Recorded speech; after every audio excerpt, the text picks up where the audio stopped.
नमस्कार सभी को। फंडामेंटल्स ऑफ पार्टनरशिप के पार्ट 4 में आज हम पास्ट एडजस्टमेंट्स करना सीखेंगे। तो बच्चों, बहुत बार ऐसा होता है कि अकाउंटिंग ईयर के एंड में अकाउंट्स क्लोज कर दिए जाते हैं और उसके बाद हमें ये पता चलता है कि जो हमारी फाइनेंशियल स्टेटमेंट्स हैं वो ट्रू एंड फेयर नहीं हैं और फाइनेंशियल स्टेटमेंट्स में दिखाई गई कैपिटल भी हमारी करेक्ट कैपिटल नहीं है।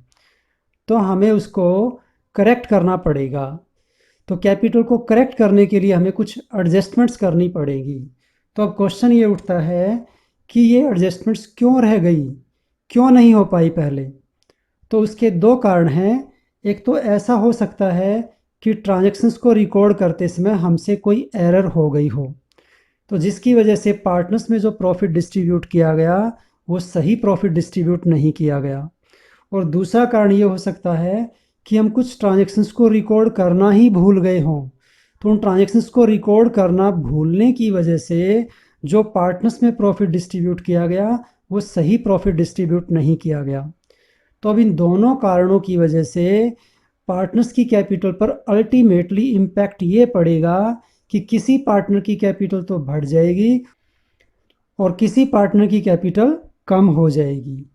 तो अब हमें एक ऐसी एडजस्टमेंट एंट्री बनानी पड़ेगी जिससे कि जिस पार्टनर की कैपिटल कम हो गई है उसकी कैपिटल को तो बढ़ाया जा सके और जिस पार्टनर की कैपिटल बढ़ गई है उसकी कैपिटल को कम किया जा सके।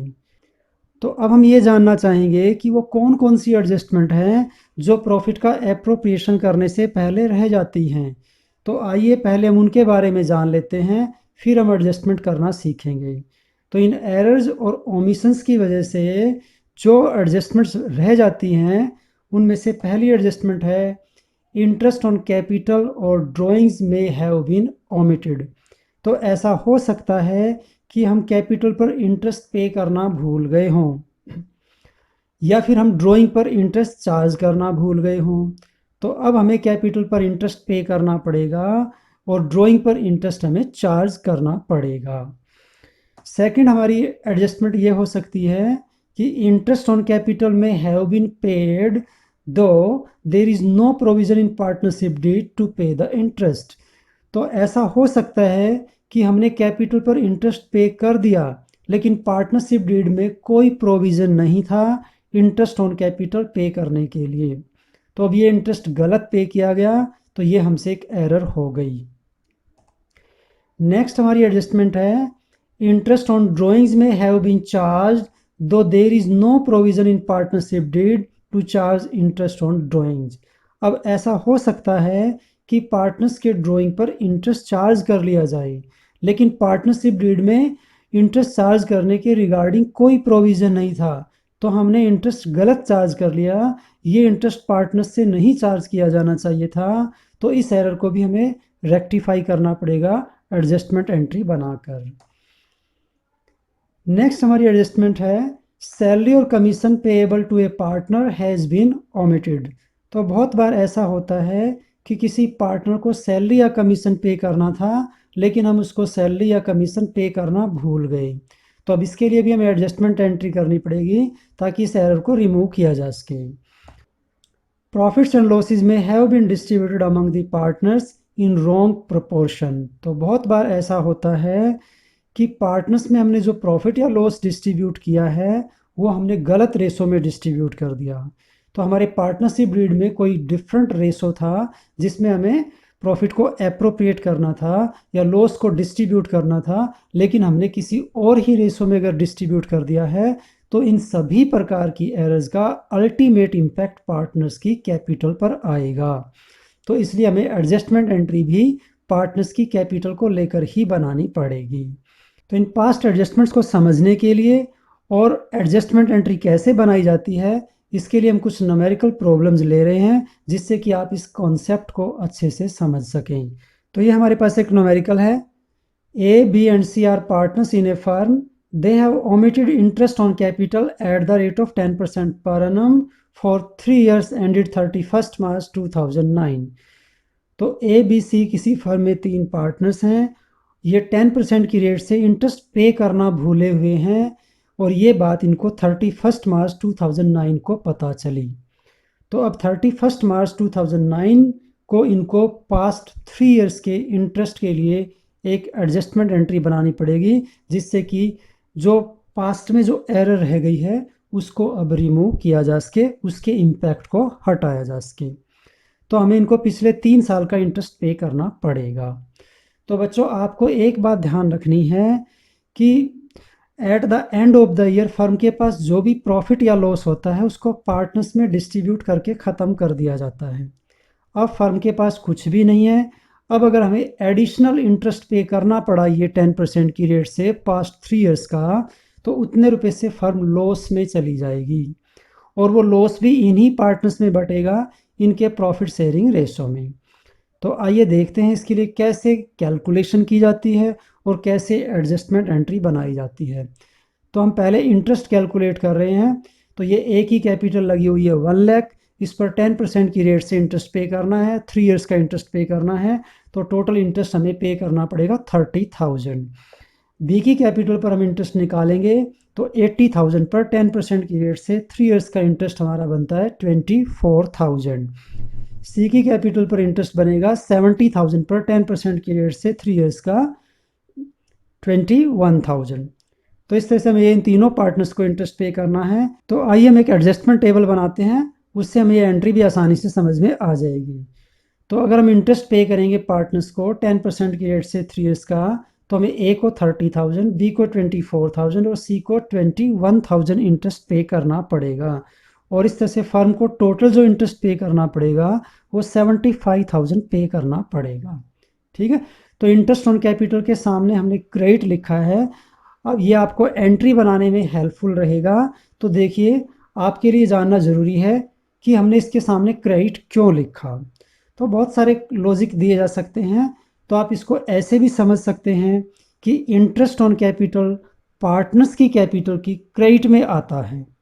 ठीक है, तो इसलिए हमने इसके सामने क्रेडिट लिख दिया।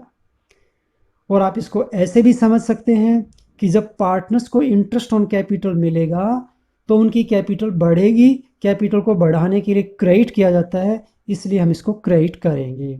तो आप जैसे भी समझना चाहें समझ सकते हैं। आप कैपिटल के फॉर्मेट को ध्यान में रख लीजिए। आप उसके अकॉर्डिंग अगर कोई आइटम कैपिटल अकाउंट की क्रेडिट में लिखा जाता है तो आप क्रेडिट लिख दीजिए, अगर कोई आइटम पार्टनर्स कैपिटल अकाउंट की डेबिट में लिखा जाता है तो आप डेबिट लिख दीजिए। अब अगर फर्म को 75,000 का इंटरेस्ट पे करना पड़ेगा तो फर्म को 75,000 का लॉस हो जाएगा। अब ये लॉस भी बटे तो इन पार्टनर्स में ही गा, लेकिन प्रॉफिट शेयरिंग रेशो में डिस्ट्रीब्यूट होगा। तो इस क्वेश्चन में कहीं भी प्रॉफिट शेयरिंग रेशो नहीं दिया हुआ है। तो in the absence of partnership deed, ये हम पढ़ चुके हैं कि जब पार्टनरशिप डीड में प्रॉफिट शेयरिंग रेशो के लिए कोई भी प्रोविज़न नहीं रखा गया है तो profits and losses will be shared equally. तो यहाँ पर हमें इस लॉस को इक्वली डिस्ट्रीब्यूट करना पार्टनर्स में। तो आइए इस लॉस को हम पार्टनर्स में इक्वल डिस्ट्रीब्यूट कर देते हैं। 75,000 को तीनों पार्टनर्स में डिस्ट्रीब्यूट करेंगे तो 25,000 टू ईच पार्टनर्स हमें ये लॉस डिस्ट्रीब्यूट करना पड़ेगा। हाँ, अब एक बात और समझ लीजिए कि जब पार्टनर्स को ये लॉस मिलेगी तो हम इसको पार्टनर्स की कैपिटल की डेबिट में लिखेंगे। तो इसलिए मैंने इसके सामने डेबिट लिख दिया है। या आप यूँ कह सकते हैं कि जब पार्टनर्स को लॉस मिलेगी तो उनकी कैपिटल कम हो जाएगी, कैपिटल को कम करने के लिए डेबिट किया जाता है तो आप डेबिट लिख देंगे। तो दोनों में से किसी भी कंसेप्ट को फॉलो करते आप आसानी से समझ सकते हैं। अब नेट इफेक्ट देखते हैं इसमें क्या होगा। अब मिस्टर ए जो है वो क्रेडिट तो हुआ है 30,000 से और डेबिट हुआ है 25,000 से। तो यहाँ पर एक्सेस क्रेडिट रह गया, तो जितने रुपए से एक्सेस क्रेडिट रह गया उतने रुपए हम क्रेडिट लिख देंगे। तो हमें मिस्टर ए को 5,000 से यहाँ पर क्रेडिट करना होगा। अगर बी को देखा जाए तो बी 24,000 से तो क्रेडिट हुआ है और 25,000 से डेबिट हुआ है। तो यहाँ पर एक्सेस डेबिट है 1,000 से, तो 1,000 हम डेबिट का अमाउंट लिख देंगे। और सी को अगर देखें तो सी में क्रेडिट करना आपको अमाउंट 21,000 और डेबिट करना है 25,000। तो इस तरह से ये एक्सेस डेबिट रह जाएगा हमारा 4,000 से। तो हम सी को 4,000 से डेबिट करेंगे। तो जब हम इसकी एंट्री बनाएंगे तो क्योंकि ए क्रेडिट हुआ है 5,000 से तो हम ए को तो क्रेडिट करेंगे 5,000 से, और बी और सी डेबिट हुए हैं तो बी और सी को हम डेबिट कर लेंगे। तो आइए बी को डेबिट कर लेते हैं, हम सी को डेबिट कर लेते हैं और ए को हम क्रेडिट कर देंगे। तो इस तरह से बी का अमाउंट हुआ डेबिट 1,000, सी का अमाउंट डेबिट हुआ 4000 और ए को हमें क्रेडिट करना होगा 5000 से। तो इस प्रकार हमारी एडजस्टमेंट एंट्री बन गई है। तो अगर हम इन एरर्स को रिमूव करते हैं तो अल्टीमेट इम्पैक्ट ये पड़ा कि हमें ए की कैपिटल को तो 5000 से इंक्रीज़ करना होगा और बी की कैपिटल को 1000 से डिक्रीज़ करना होगा, सी की कैपिटल को हमें 4000 से डिक्रीज़ करना होगा। तो इसी प्रकार का एक नेक्स्ट क्वेश्चन और देखते हैं। अब इस क्वेश्चन में ए बी सी 3 पार्टनर्स हैं, प्रॉफिट शेयरिंग रेशो 3:2:1 है।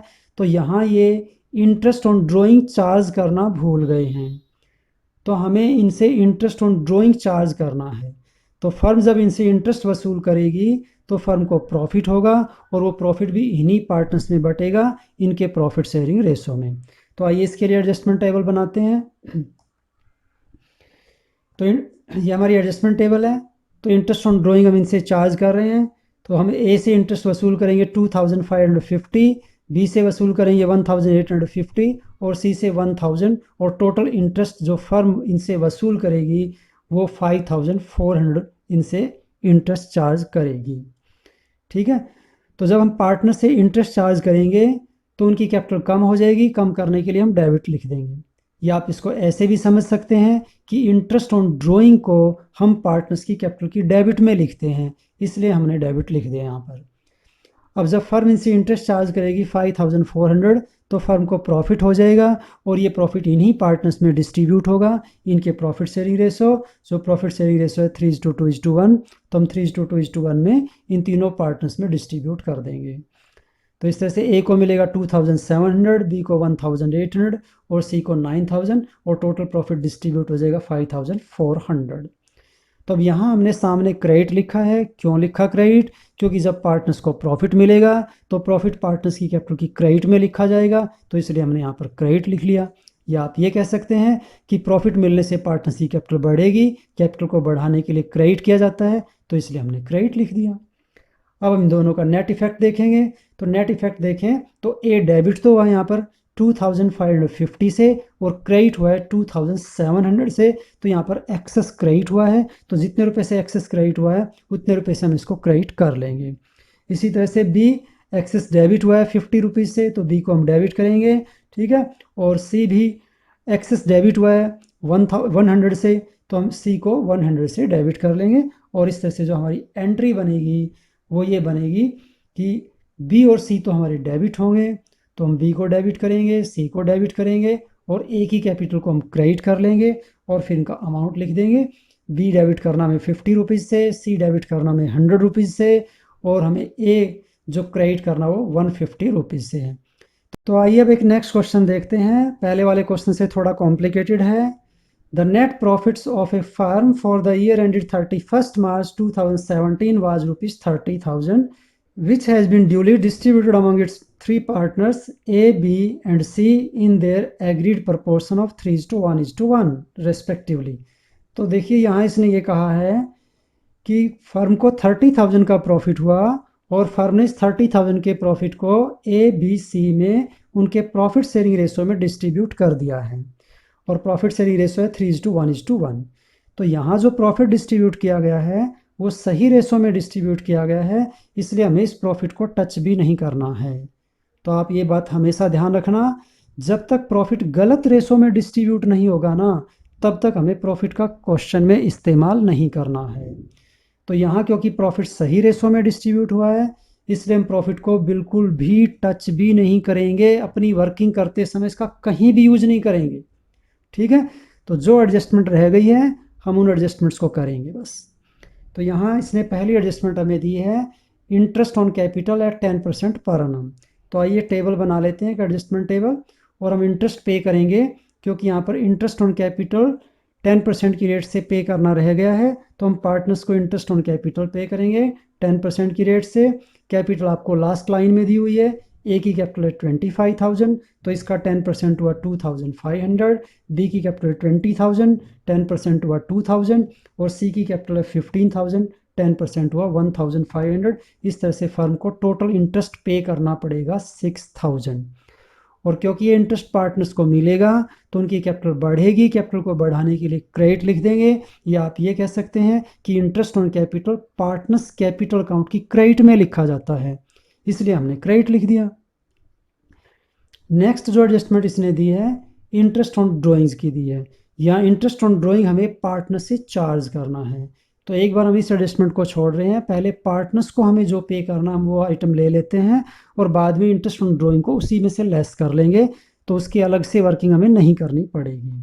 तो नेक्स्ट पॉइंट हमारे पास है salary of ₹5,000 to A and ₹7,500 to B. तो हम ए को सैलरी पे करेंगे और बी को सैलरी पे करेंगे। तो ए के कॉलम में आप 5,000 सैलरी लिख दीजिए, बी के कॉलम में 7,500 सैलरी लिख देंगे। सी को सैलरी नहीं पे करनी है, इसके कॉलम को ब्लैंक छोड़ दीजिए और इस तरह से फर्म को टोटल 12,500 सैलरी पे करनी पड़ेगी। तो पार्टनर्स को जब ये सैलरी मिलेगी तो उनकी कैपिटल की क्रेडिट में लिखेंगे, इसलिए मैंने यहाँ पर क्रेडिट लिख दिया। या आप यूँ कह लीजिए कि पार्टनर्स की कैपिटल बढ़ेगी, कैपिटल को बढ़ाने के लिए क्रेडिट करना होगा। तो नेक्स्ट एडजस्टमेंट है commission due to A on a special transaction ₹3,000। तो यहाँ हमें ए को कमीशन पे करना है 3,000, तो ए के कॉलम में आप कमीशन लिख दीजिए। ए को कमीशन मिलेगा 3,000, ठीक है। तो ए की कैपिटल की क्रेडिट में लिखा जाएगा, इसलिए हम क्रेडिट लिख देंगे। बी और सी के कॉलम को खाली छोड़ दीजिए और फर्म को इस तरह से टोटल 3,000 का कमीशन और पे करना पड़ेगा। तो हम इन सब का अगर टोटल कर लेते हैं तो ए के कॉलम में 10,500 क्रेडिट करने होंगे, बी के कॉलम में 9,500 और सी के कॉलम में 1,500। तो ये फर्म को ए बी सी को पे करना पड़ेगा। तो दूसरी ओर फर्म को इंटरेस्ट ऑन ड्राइंग इनसे चार्ज करना है, तो हमें इनको जो पेमेंट करनी है हम उसी में से चार्ज कर लेते हैं, उसी में से लेस कर देते हैं ताकि फर्म को कम पेमेंट करना पड़े। तो इंटरेस्ट ऑन ड्राइंग लिख लीजिए।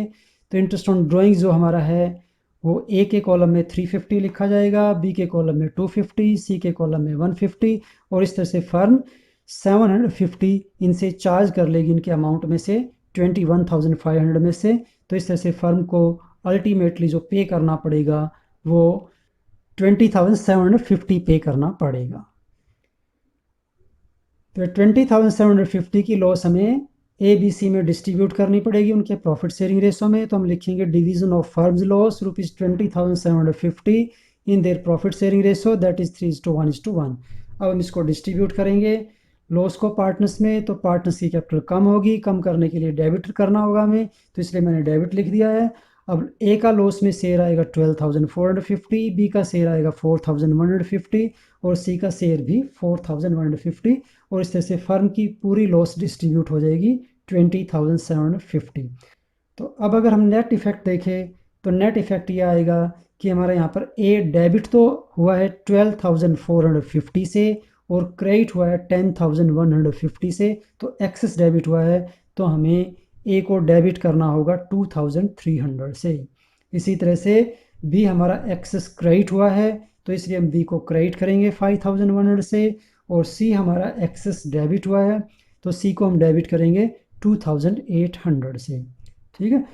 और इस तरह से हमारी जो एंट्री बनेगी तो ये एंट्री ये बनी कि ए हम डेबिट कर रहे हैं 2,300 से, तो ए को हम डेबिट कर लेंगे, ए इज़ कैपिटल डेबिट होगी हमारी, ठीक है। सी को डेबिट कर रहे हैं 2,800 से, तो सीज कैपिटल का हम डेबिट करेंगे 2,800 से और बी को हम क्रेडिट करेंगे, ठीक है। अब इनका अमाउंट लिख लेते हैं, तो ये हमारी एंट्री बन गई। तो अल्टीमेट इम्पैक्ट इन एडजस्टमेंट का ये पड़ा कि हमें बी की कैपिटल को तो इंक्रीज़ करना होगा 5,100 से और ए और सी की कैपिटल को हमें डिक्रीज़ करना होगा 2,300 और 2,800 से। तो आइए अब लास्ट क्वेश्चन करते हैं। A, B and C were partners in a firm on 1st April 2015. Their fixed capital stood at ₹5 lakh, ₹2,50,000 and ₹2,50,000 respectively. तो ये हमें तीनों पार्टनर्स की कैपिटल दी हुई है, ये ओपनिंग कैपिटल है, ठीक है। 1 अप्रैल 2015 को दी हुई है, इसलिए ओपनिंग कैपिटल हुई। As per the provisions of the partnership deed, और पार्टनरशिप डीड में कुछ प्रोविजंस दिए हुए हैं। हमें सी को सैलरी पे करनी है 10,000 पर मंथ, पार्टनर्स को इंटरेस्ट पे करना है 5% की रेट से उनकी कैपिटल पर, और profits were to be shared in the ratio of capitals, तो प्रॉफिट उनकी कैपिटल के रेशो में डिस्ट्रीब्यूट होना चाहिए। तो देखते हैं कि हुआ क्या है। फर्म को प्रॉफिट हुआ, नेट प्रॉफिट हुआ फर्म को 3,30,000, ठीक है। और जो फर्म ने तीनों पार्टनर्स में इक्वली डिस्ट्रीब्यूट कर दिया without providing for the above adjustments.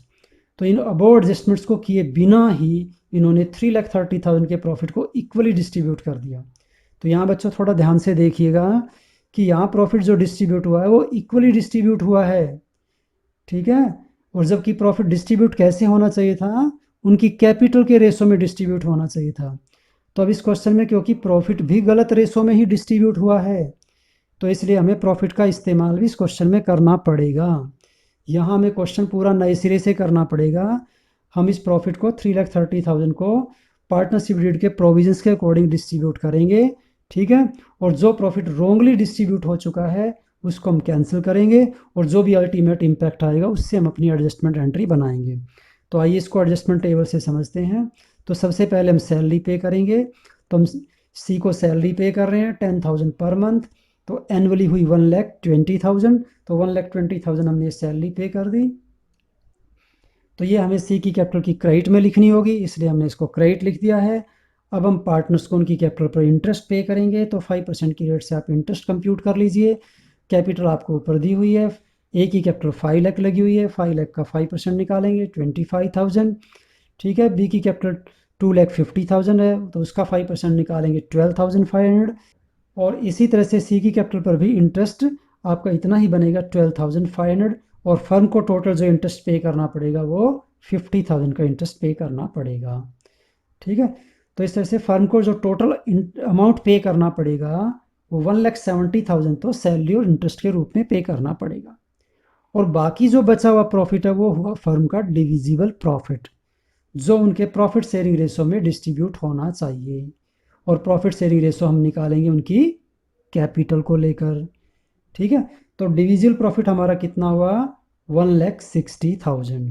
अब ये 1,60,000 कैसे कैलकुलेट होकर आया, हमारे पास जो टोटल प्रॉफिट है वो 3,30,000 है, उसमें से हमने सैलरी और इंटरेस्ट के रूप में कितना डिस्ट्रीब्यूट कर दिया 1,70,000। तो जब हम 3,30,000 में से 1,70,000 लेस कर देंगे तो बाकी हमारा प्रॉफिट बचेगा डिविजिबल प्रॉफिट 1,60,000। तो ये हमें इनके प्रॉफिट शेयरिंग रेशो में डिस्ट्रीब्यूट करना पड़ेगा। प्रॉफिट शेयरिंग रेशो हम कैपिटल को लेकर निकाल लेंगे। तो कैपिटल लगी हुई 5 लाख, तो 5 lakh is to 2,50,000 is to 2,50,000। तो थोड़ा सिंप्लीफाई करेंगे तो अपना आएगा रेशो 2:1:1। तो हम इसको 2:1:1 में डिस्ट्रीब्यूट कर देंगे।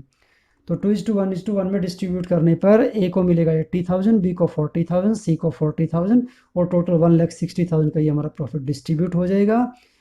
तो ए का शेयर यहाँ पर हुआ 1,05,000, बी का शेयर हुआ 52,500, और सी का शेयर हुआ 1,72,500, और इस तरह से टोटल 3,30,000 का प्रॉफिट हमारा डिस्ट्रीब्यूट होना चाहिए as per provisions of partnership deed. लेकिन हुआ क्या है कि 3,30,000 के प्रॉफिट को हमने इक्वली डिस्ट्रीब्यूट कर दिया पार्टनर्स में।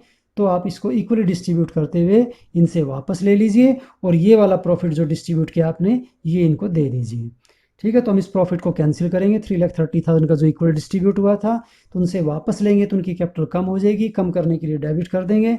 तो इसलिए हम तीनों से 1,10,000 वापस लेंगे, तो तीनों की कैपिटल को हमें 1,10,000 से कम करना पड़ेगा। तो तीनों की कैपिटल में हमने डेबिट कर दिया 1,10,000, 1,10,000, 1,10,000। तो नेट इफेक्ट हमारा ये आया कि ए को हम क्रेडिट तो करेंगे 1,05,000 से और डेबिट करेंगे 1,10,000 से। तो हमें यहाँ पर डेबिट करना होगा ए को 5,000 से, बी को हमें डेबिट करना होगा 57,500 से, और सी को हमें क्रेडिट करना होगा यहाँ पर 62,500 से, और फर्म का रिजल्ट फिर वापस 0 हो जाएगा। तो इसके लिए हम एंट्री बना रहे हैं। तो ये हमारी एंट्री बनेगी। नेट इफेक्ट हमारा ये आया था कि हमें ए को डेबिट करना है, तो हम ए की कैपिटल को डेबिट कर लेंगे, A is capital account debit हुआ। बी को डेबिट करना है तो B is capital account debit कर लेंगे। सी क्रेडिट हुआ है तो C is capital account credit कर देंगे और इनके अमाउंट लिख देंगे। तो ये हमारी एडजस्टमेंट एंट्री हुई। तो अल्टीमेट इम्पैक्ट ये पड़ा कि हमें सी की कैपिटल को इंक्रीज़ करना पड़ेगा 62,500 से, और ए और बी की कैपिटल को हमें कम करना होगा। तो इस प्रकार आपने देखा कि पास्ट एडजस्टमेंट्स का जो रॉन्ग इम्पैक्ट हमारे अकाउंट्स पर आ गया था उसको हम कैसे एडजस्टमेंट एंट्री बनाकर रिमूव कर सकते हैं। Thank you.